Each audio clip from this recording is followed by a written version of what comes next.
ప్రస్తుతం ఢిల్లీ రాజకీయాలకు సంబంధించి వైసీపీలో ఎవరు ఈసారి చూసుకోబోతున్నారు? ఆ పోస్ట్‌కి ఎవరు రాబోతున్నారు? ఎందుకంటే విజయసాయి రెడ్డి గారు రాజీనామా చేసిన తర్వాత ఆ పోస్ట్ ఖాళీ అయింది.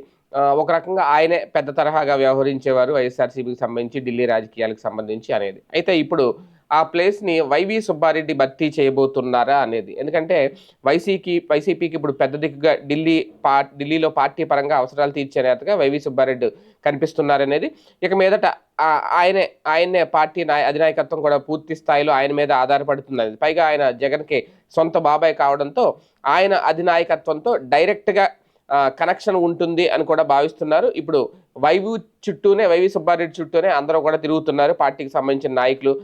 ఎందుకంటే అటు జగన్‌కి అనుసంధానం కావాలన్నా, వీళ్ళకి కావాలన్నా ఇంకా వైవీ సుబ్బారెడ్డి అనేది. అయితే ఆయనకు ఆ బాధ్యత అప్పచెప్తారా లేదా జగన్మోహన్ రెడ్డి గారంటే ఇంక వేరే ఆప్షన్ లేదు. ఎందుకంటే వైసీపీలో ఒకనాడు కీలకంగా ఉన్న జగన్ వద్ద సన్నిహితంగా ఉన్నవారు ఇప్పుడు లేరు అనేది కూడా చాలామంది వెళ్ళిపోతున్నారనేది. అలాంటి వారిలో ఇప్పుడు బాలినేని శ్రీనివాసరెడ్డి ఉన్నారు. ఆయన జనసేనలోకి వెళ్ళిపోయారు. ఇప్పుడు విజయసాయి రెడ్డికి అసలు రాజకీయాలకే మొత్తానికి ఆయన స్వస్తి అని చెప్పేశారు. గుడ్ బై అని చెప్పేశారు.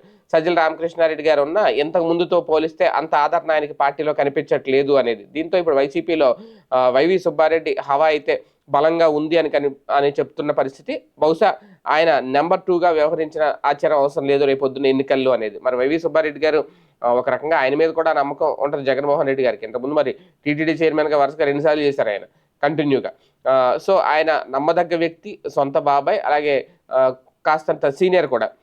ఢిల్లీ పెద్దలతో కూడా నేరుగా సంబంధాలు ఉన్న వ్యక్తి కాబట్టి ఖచ్చితంగా ఆయన నెగ్గుకు రాగలరా అనేది. ఎందుకంటే ఒక రకంగా ఇది వైసీపీలో సెకండ్ ప్లేస్ అనేది చాలా రిస్కీ జాబ్.